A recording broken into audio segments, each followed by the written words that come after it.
예. 오늘은 므낫세 왕의 회개와 회복이라는 이런 제목으로 말씀을 드립니다.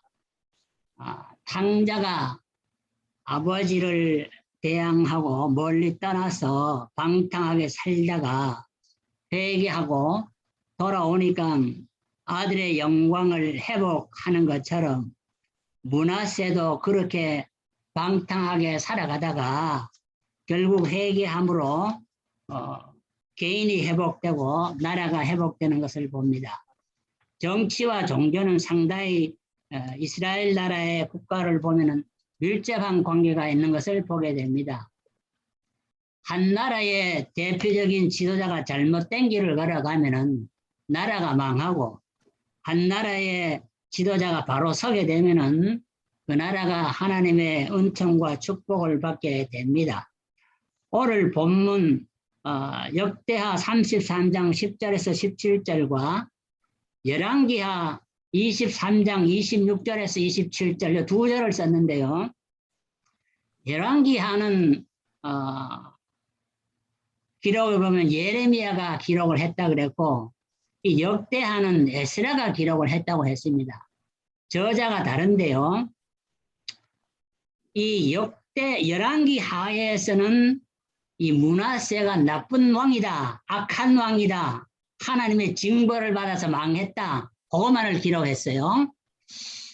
그런데 오늘 우리가 읽은 역대하 33장에는 똑같이 므낫세 왕에 대해서 기록을 했는데, 그가 악하고 못된 짓을 해가 벼락을 맞았지만은 결국은 회개하고 회복되어서 다시 종교개혁을 일으켰다, 그렇게 말합니다. 우리가 유다 나라의 모든 왕들을 볼 때에 선한 왕을 말하라 하면 아사나, 여호사밧, 우시야, 히스기야, 요시야, 이런 종교개혁을 단행한 왕들을 늘 기억합니다. 그러나 므낫세가 종교개혁을 했다, 이런 얘기는 잘 안 합니다. 그 사람 악한 것, 그 열왕기하에 기록된 것만을 늘 얘기하기가 쉽습니다. 그런데 제가 말했듯이 므낫세는 탕자와 같이 악한 왕으로 표기됐으나 열왕기하에는, 오늘 역대하에는 그가 회개하고 종교개혁을 일으켜서 다시 선한 왕으로 회복되었다. 이 탕자와 같은 삶을 살았다. 오늘 우리가 한 사람 한 사람으로 볼 때도 탕자의 길을 걸어갈 때가 있습니다. 그래서 어떤 사람은 죽기 직전에 회개하고 예수 믿는 사람도 있고요. 십자가에 달린 강도를 보면 우편 강도는 죽기 직전에 사형언도 받아서 죽기 직전인데 회개하고 오늘 얘가 나와 함께 나거니리라, 이런 예수님의 놀라운 그 선언을 듣게 되는 것입니다. 오늘 본문은 회복되어서 나가는 종교개혁을 일으킨 므낫세 왕을 보는데요. 보통 이 선한 왕, 종교개혁자를 말하라 하면 므낫세는 제외되는데, 오늘 성경 그래도 분명히 이것을 종교개혁자 므낫세를 기록하고 있습니다. 그래서 우리는 열왕기하와 역대하가 상당히 다르다. 열왕기하는 나쁜 점만 기록했고 악한 왕으로만 묘사했는데, 역대하에는 종교개혁을 일으켜서 하나님께 돌아온 선한 왕으로 회복된 것을 말하고 있다. 오늘 본문 10절, 11절을 보면 므낫세 왕의 범죄를 기록했습니다. 여호와께서 므낫세와 그 백성에 이르셨으나, 하나님이 직접 므낫세 왕에게 그리고 백성에게 말을 했는데 하나님의 말을 듣지 않은 것이 범죄입니다. 우리가 순종한다, 하나님의 축복을 받는다, 번영한다 하는 건 말씀에 순종할 때가 있잖아요. 에덴 동산에도 아담 하와가 하나님의 말씀을 듣지 않았기 때문에 그는 결국 듣고도 실천 안 했다. 듣지 않았다는 말은 실행을 보태는 것이거든요. 아담이 하나님의 말씀을 들었지만 듣지 않은 걸로 간주가 되는, 그래서 결국은 범죄하고 선악과를 먹음으로 에덴 동산에서 추방령이 내리지 않습니까? 11절에도 보면 여호와께서 아수르 왕의 군대 장관들로 와서 치게 하심에 저희가 므낫세를 사로잡고 쇠사슬로 결박하여 바벨론으로 끌어갔다. 여기 보면요, 범죄의 대가는 완전히 쇠사슬로 결박이 되어서 바벨론의 포로로 잡혀가서 종살이 할 수밖에 없는 그런 입장에 놓인 것입니다. 한 나라의 왕이 이렇게 범죄함으로 하나님의 말씀을 불순종함으로 체포되어 가면은 그 나라가 전체가 망하고 국민들이 토탕과 슬픔에 빠지게 되는 것입니다. 그런데 그래서 이 범죄의 결과가 무엇이냐? 뭐를 그렇게 했길래 이렇게 쇠사슬로 결박되어서 바벨론의 포로로 잡혀가고 나라가 다 망하게 되느냐? 그것을 볼 때 첫째는 여기 죄가 뭐냐면 하나님의 말씀을 듣고도 순종치 아니했다. 이것은 악행으로 간주하는 것입니다. 하나님의 말씀을 듣지 못하고도 물론 죄를 지으면은 이거는 죄인으로 간주합니다. 그러나 하나님의 말씀을 듣고도 고의적으로 듣지 아니하고 불순종하는 것은 이 더 악한 죄인 것입니다. 그래서 오늘 본문 33장 3절에 보면은 하나님을 섬기는 것보다 이를 성신을 섬겼다. Sun, Moon, and Stars. 하늘의 해를 섬기고 태양신을 섬기고 달신을 섬기고 별들을 섬겼다. 그렇게 3절에 기록했거든요. 이것이 므낫세의 범죄입니다. 하나님을 섬기라 그랬는데 피조물의 영장으로 지음받은 인간이 피조물을 섬긴다는 것이 이것이 문제입니다. 모든 만물을 다스리는 권한을 줬는데 왜 피조물을 섬깁니까? 그 피조물을 창조한 하나님을 섬겨야 되는데 이를 성신을 섬겼다. 그러겠죠? 그 다음에 보면은 성전, 하나님의 성전과 하나님의 성전 마당에도 우상의 제단을 세워서 성전을 더럽혔다. 그렇게 말할 때 하나님의 성전에는 하나님을 섬기는 거룩한 법궤가 있고 거기 제사장이 들어가고 하나님 앞에 제사를 드려야 될 텐데 거기다가 성전 안에도 그렇고 성전 밖에도 그렇고 우상의 제단을 세웠다는 것입니다. 오늘 한국 땅에는 불교가 흥합니다.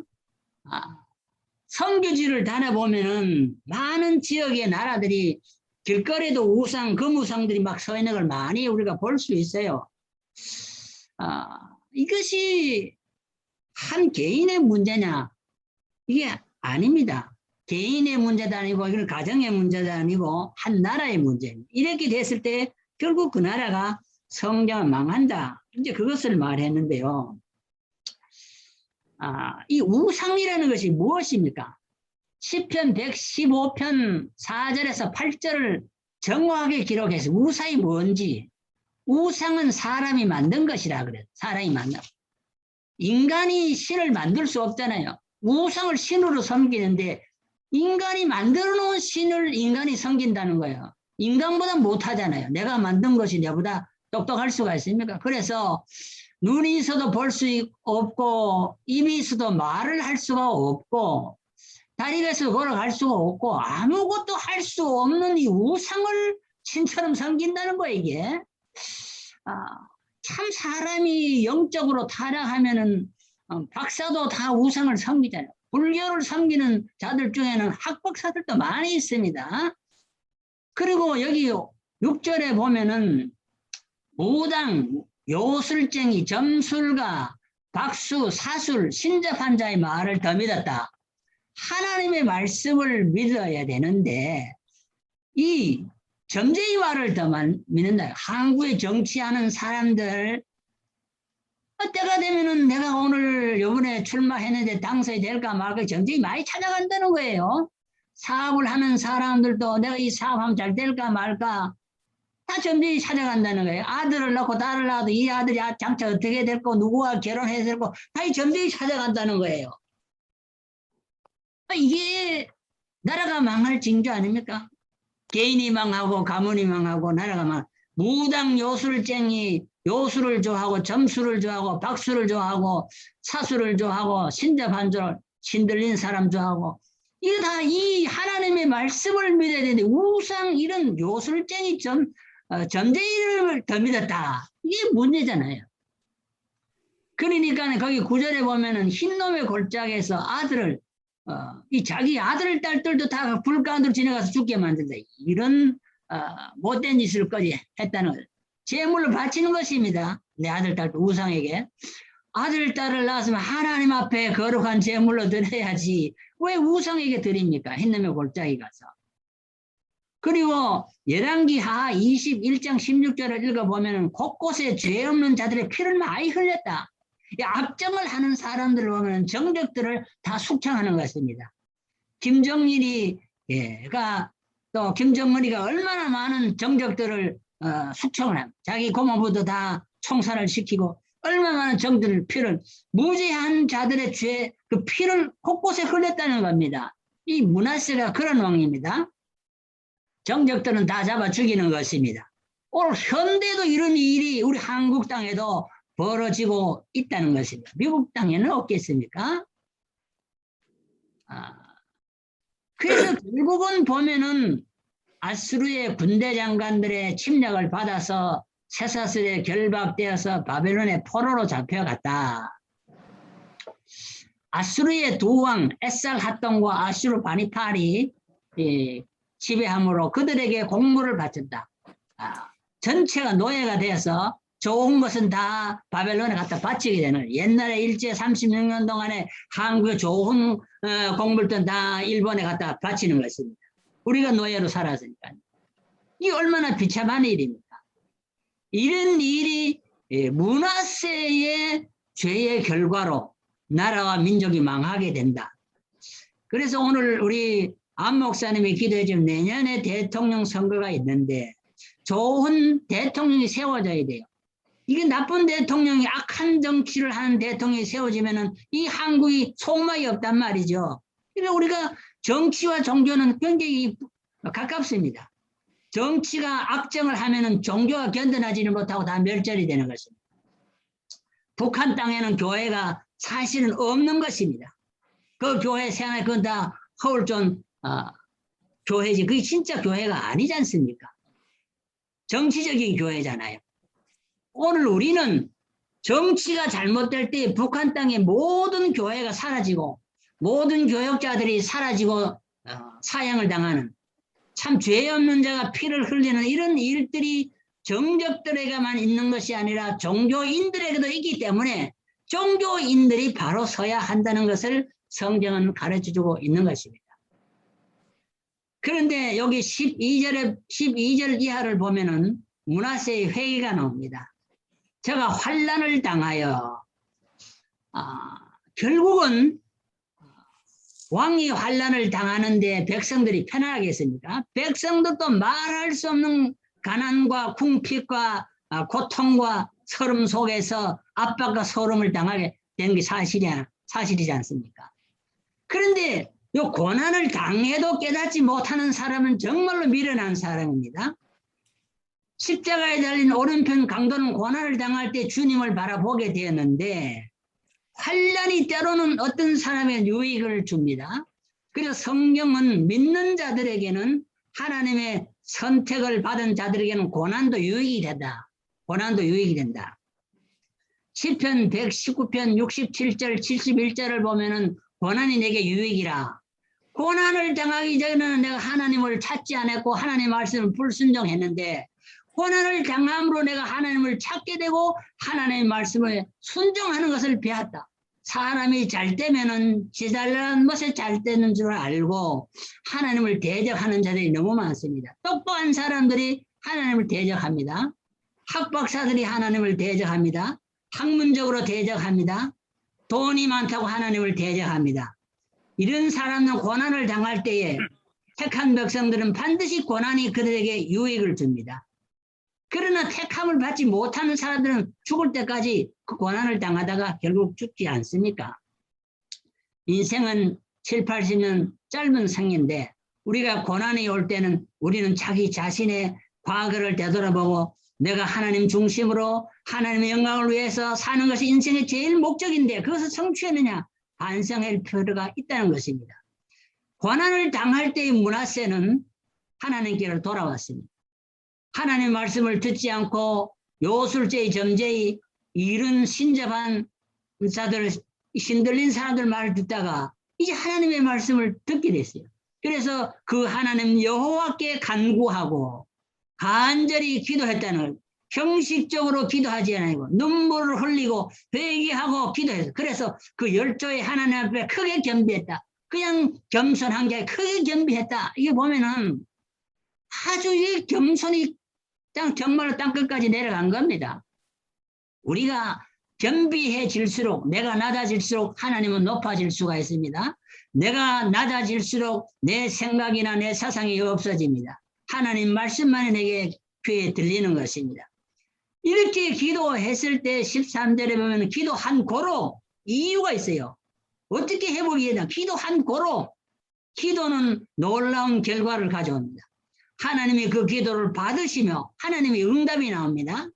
하나님의 응답의 때는 금방 되어질 수도 있고 1년, 2년 기다릴 수도 있고 내 때에 안 되고 내 다음 후손에게 그 기도가 응답이 될 수도 있어요. 그건 하나님의 때는 응답은 하나님이 하시기 때문에 하나님의 때를 기다려야 됩니다. 그러나 므낫세는 회개하고 겸비해질 때 하나님이 그 기도를 즉시 들으시고 그 간구를 들으시사 저로 예루살렘에 돌아오게 하시고 다시 왕위에 거하게 하시고 므낫세가 그제야 여호와께서 하나님이신 줄 알았다. 왕이 되어도 영적으로는 무식한 거예요. 영적인 무지. 하나님이 누군 줄 몰랐던 거예요. 하나님의 말씀을 불순종할 때 벼락이 떨어지고 가정이 망하고 개인이 망하고 나라가 망하고 환난과 고통 속에서 죽을 수밖에 없게 되는 것을 몰랐다는 거예요. 그 하나님이 벼락이 떨어지니까 그때서야 하나님이신 줄 알았다. 이건 하나님을 만나는 것입니다. 하나님이 누군 줄 바로 깨닫게 되는 것입니다. 환난은 우리에게 환난에서 하나님이 건져주는 기회가 되는 것입니다. 환난은 자기의 죄악을 기억하게 만드는 것입니다. 우리는 환난을 당할 때 그러므로 절망하지 아니하고 담대해야 하는 것입니다. 환난 중에도 성도들은 즐거워하라고 했습니다. 낙심하지 말라고 했습니다. 하나님이 우리를 환난 중에도 위로하고 이길 힘을 주신다고 했습니다. 환난은 우리를 하여금 죄를 회개케 하고 죄를 고백케 하고 자기를 비우게 만들고 교만하던 자들이 겸손하게 되는 것입니다. 세상 사람들의 말을 의지하고 그들의 말을 존중하고 따라가던 자들이 오직 하나님의 말씀 중심으로 돌아서게 된다는 것입니다. 지 잘난 못에 교만하게 뻐기고 살아가던 사람들이 회개하고 교만을 버리고 겸비하게 된다는 것입니다. 왜 그렇습니까? 잠언 18장 12절을 읽어보면은 교만은 패망의 선봉이요 겸손은 존귀의 앞잡이니라. 우리가 겸손해지면은 내가 낮아지면은 하나님이 나를 높여주신다는 것입니다. 이게 하나님의 말씀이거든요. 예수를 믿고 하나님을 믿어도 잠언 22장 4절에 보면은 겸손과 여호와를 경외함. 우리가 하나님을 섬길 때 정말로 겸손한 마음을 품고 하나님을 경외하면은 하나님이 우리에게 어떤 대가를 지불합니까? 재물과 영광과 생명이니라. 이 성경 말씀이에요. 제 말이 아니고 재물과 영광과 생명이라. 교만하게 하나님을 섬기는 것이 아니고 겸손한 마음을 가지고 하나님을 섬기는 자가 참으로 하나님을 섬기는 자인데 그들은 하나님이 반드시 그들에게 보응을 하는데 재물과 영광과 생명이라는 것입니다. 이 므낫세도 정말로 겸손함으로 하나님을 경외하게 될 때에 그가 영광을 누리게 되었습니다. 왕위를 회복하게 되었습니다. 그가 하나님을 바로 깨닫고 하나님의 말씀을 바로 알게 되었다는 것입니다. 이제 이렇게 되었을 때에 므낫세의 그 종교 계획이 나오는 것입니다. 이거는 열왕기하에는 나오지 않는 것입니다. 악한 왕으로만 나오는 것인데 역대하에 나오는 것입니다. 그래서 그가 돌아와서 14절 이하에 보면은 그가 성문을 쌓고 그 다음에 이방신과 여호와의 전에 우상을 다 없애버렸다. 이방신들을 다 없애버려야 돼요. 여호와의 전에 세우는 우상을 다 제해버려야 돼요. 그리고 여호와의 전을 다시 건축했다. 그리고 예루살렘 산 모든 단을 다 성 밖으로 던져버렸다. 모든 우상의 제단을 다 없애버렸다. 그리고 여호와의 단을 중수하고 거기다가 화목제와 감사제를 드렸다. 그리고 백성들에게 말하기를 모든 우상을 버렸으니 이제는 이스라엘 하나님 여호와만 섬기라. 하나님만을 섬기라. 이렇게 명령이 떨어진 것입니다. 이런 대통령을 우리가 뽑는다면은 한국이 얼마나 잘 될까요? 그런 생각을 해봅니다. 네. 백성이 그 하나님 여호와께만 제사를 드렸으나 오히려 산당에서 제사를 드렸다. 우상을 드리던 산당에서도 하나님께 제사를 드리고 여호와께만 제사를 드렸다. 많은 작단 우상을 섬기던 사람들이 이제는 여호와께만 오직 하나님만을 섬겼다. 이것입니다. 그래서 이 종교개혁이 문화세 종교개혁이 성경에 상세하게 기록되어 있습니다. 다윗성을 해방했고 예루살렘의 더러운 우상을 제거했고 화목제와 감사대를 드렸고 온 백성에게는 여호와만을 섬기도록 명령을 했고 온 백성들은 완명에 순종해서 여호와께만 제사를 드렸다. 오늘 우리는 결론적으로 참으로 어려운 시대에 살아갑니다. 우상이 평비한 시대, 세상에 여러 가지 유혹이 많은 시대에 살아갑니다. 말세지 말다가야 악한 사탄 마귀가 택한 자라도 유혹하여 넘어뜨리려 하는 이런 시대에 살아갑니다. 이 역사는 정확하게 기록된다고 했습니다. 오늘 성경에 보면은 18절, 19절에 보면은 그 다 기록했다. 문하세가 뭐를 했는지 역사에 다 정확히 그의 사적인 개인적인 기록, 기도한 내용, 하나님이 응답한 내용, 하나님 말씀을 듣고 모든 죄를 다 이렇게 한 거, 겸비하게 된 거, 우상 세운 거 다 이 모든 걸 역사는 기록했다고. 역사 변조가 오늘 많이 판을 치는 시대에 살아갑니다. 저는 이걸 볼 때에 이 건과라는 것이 여기 우리 성경에는 나오는 건과가 뭐냐 보니 이게 트랜스패스, 트레스패스라고 허물 잘못이랑 죄와 허물할 때 그 허물을 말하더라고요. 우리가 이렇게 돌아오면은 탕자가 주께로 돌아올 때에 과거의 죄를 묻지 않으신 10편 25편 7절에 보면은 하나님은 우리의 모든 죄와 허물을 기억지도 아니하신다. 동이 서에서 멍어같이 멀리 옮겨다 주신다. 깊은 바다에 돌을 던지지 보이지 않게 해주신다. 그랬습니다. 문해사라는 이름의 뜻이 무엇입니까? 고난과 불행을 다 잊어버린다는 것입니다. 그래서 문하세는 과거에 범죄했을 때의 고난과 불행을 잊어버리고 종교개혁을 함으로 나라를 하나님께로 새롭게 하는 이런 좋은 왕이 되었다는 것을 성경을 말합니다. 그는 12살의 왕이 되었습니다. 그리고 55년을 즉위했다고 했어요. 그러면 얼마입니까? 67세까지 왕노를 한 거 아닙니까? 히스기야 아버지의 아들인데 히스기야 종교개혁을 멸시하고 우상을 섬기다가 다시 아버지와 같이 다시 신앙의 유산을 이어가는 모습을 보게 되는 것입니다. 우리는 문하세가 악행을 행하여 하나님의 형벌을 받아 나라가 멸망지에 이르렀지만은 회개하고 겸허하여 다시 종교개혁을 일으켜 이스라엘을 재건한 것처럼 오늘 우리나라에도 참으로 많은 어려움이 있지만은 내년 3월에 이 대통령 선거가 참으로 좋은 대통령이 선출되어서 대한민국을 다시 재건해 나가고 하나님 앞에 바로 세우는 그런 회복의 역사가 우리 한국 땅에도 이루어져야 되겠고 또 우리가 살아가는 미국 땅에도 그런 역사가 회복의 역사가 일어나도록 우리는 기도해야 될 줄로 믿습니다. 기도드리겠습니다. 하나님 아버지 감사합니다.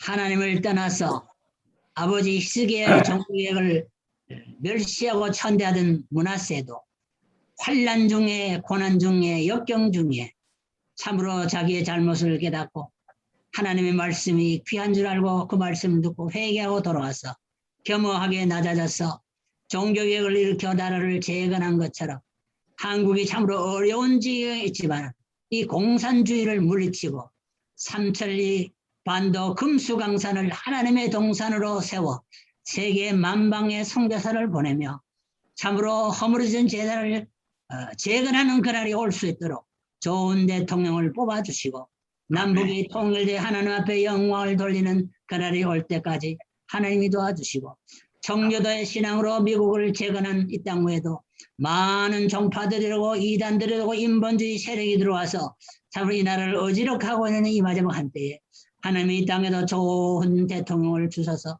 참으로 이 땅에도 청교신앙을 해보고 이 땅에 오는 자마다 그 청교신앙을 본받아서 세계를 복음한 일에 기여할 수 있도록 다시 한번 새로운 회복의 역사가 이 땅에도 일어나게 하여 주시옵소서. 아멘. 우리가 이 일을 위하여 참으로 우리 자신이 겸허해지게 하시고 회개하게 하시고 열심을 품고 기도함으로 하나님의 응답을 받는 우리 삶은 응목의 모든 주의 종들이 되도록 도와주시옵소서. 예수님의 이름으로 간절히 기도드리옵나이다. 아멘.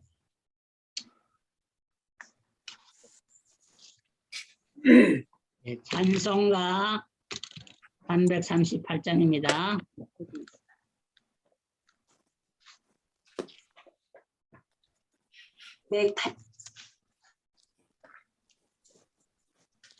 새 찬송가 뭐예요? 몇 장이에요?